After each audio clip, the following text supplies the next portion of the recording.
Welcome back to Jersey Matters. I'm Larry Menti. We continue our conversation now with the Mayor of Hoboken, Ravi Bhalla. Thank you so much for doing this again, by the way. There has been some contention over a section of the Hoboken waterfront that New Jersey Transit wanted to buy to make an industrial site, to do ferry maintenance. You had planned, I believe, at least the city of Hoboken had planned, on using that for a park. The mayor has come in, and there was supposed to be a vote on it, and it seemed like Jersey Transit was going to take it. The mayor has come in and delayed that vote. Does that mean you've won? We have won an important battle in this struggle to maintain that property as a recreational waterfront space.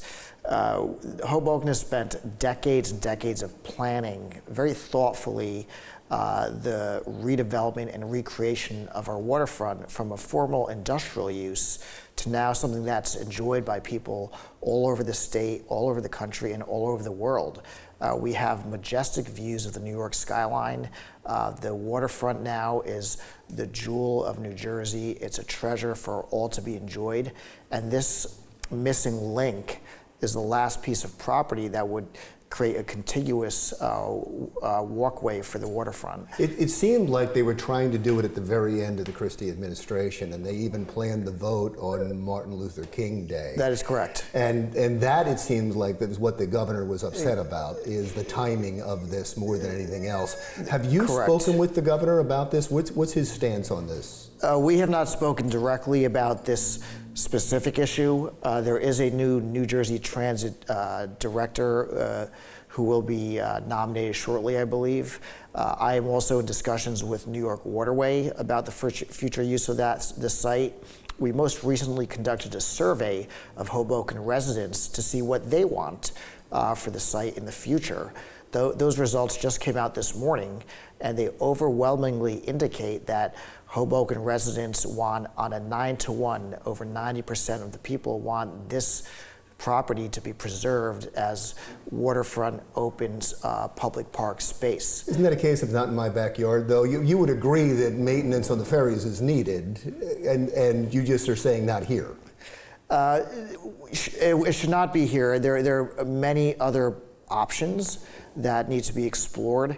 Again, there are operations in Weehawken that are being explored. There are operations in Bayonne, where in Bayonne you have a welcoming community that are saying, we want to have you as a maintenance and facility as part of a larger plan.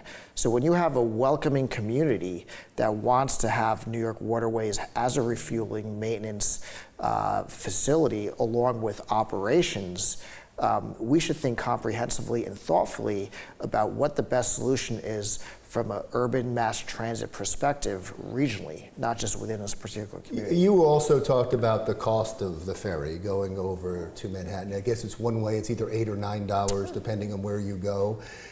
You also mentioned that New York is trying to bring down the price of the ferries to the price of a subway to $2.75 or $2.70, whatever it is. Right. Do you want it to come down that far? Can you make it come down that far? We can definitely do it if the political will is there.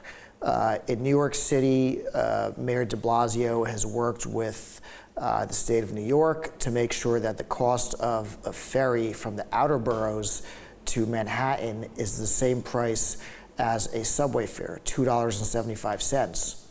Currently, path fares from Hoboken to Manhattan are subsidized, publicly subsidized in the amount of $5 per fare.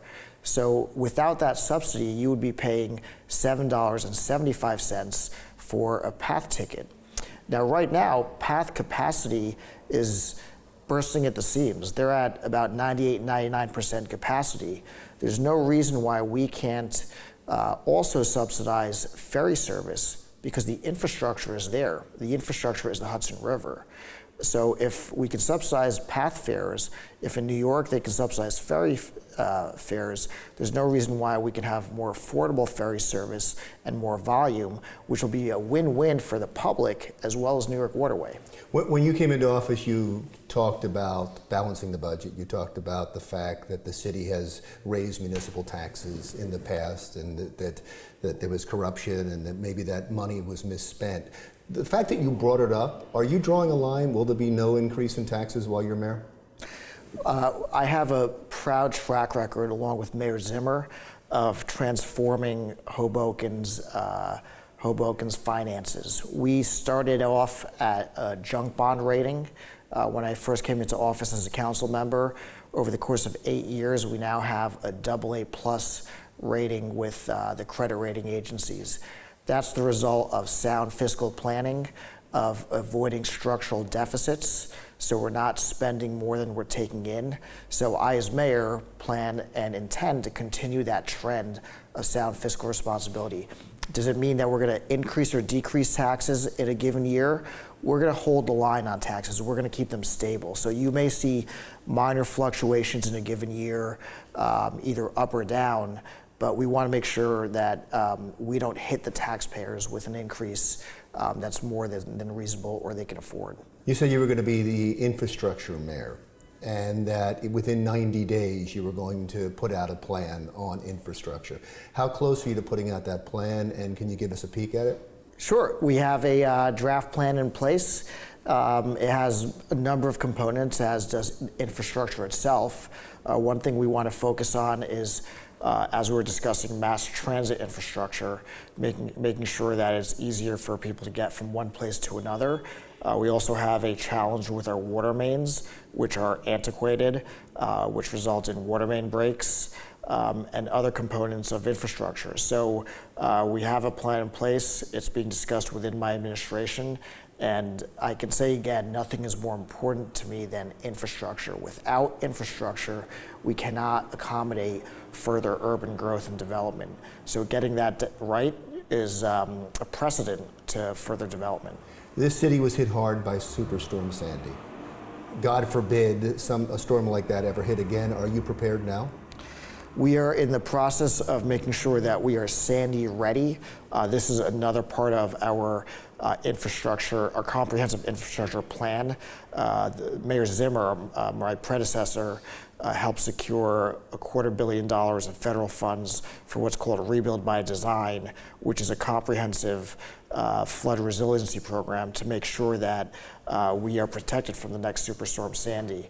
So we're actively taking measures to make sure that we go from the design phase of that program into the construction phase, which is what you'll see the next 1 to 2 years. One last question, only because I think there's a rule that with every interview you have to bring up Donald Trump somewhere in the interview. You need money for infrastructure. You need money for the prevention against a storm like Superstorm Sandy doing the damage it did last time. Phil Murphy needs money for the state. You need the Gateway project. Is it wise for the governor, is it wise for you to take shots at Donald Trump, considering you're going to need him? I think what's wise for any mayor or any governor or any responsible elected official is to make sure we take measures to protect our residents and our rights under the Constitution. It's not so much about personality, it's about policy. So, my concern is less about taking shots at an individual, whether it's President Trump or anyone else. It really doesn't, and it's not even a partisan issue. It doesn't matter if the person in the Oval Office is a Republican or a Democrat. Anytime we have policies coming from, whether it's Trenton or Washington or anywhere else, that implicate our rights as Americans, it's incumbent upon a public official to make sure that we take measures to protect the people we represent. Sir, I appreciate it. Thank you so much. Mayor of Hoboken, Ravi Bhalla. New Jersey Matters continues right after this. When we return, he's a Jersey Devil, but his toughest battle is off the ice. We'll introduce you to Brian Boyle when Jersey Matters continues.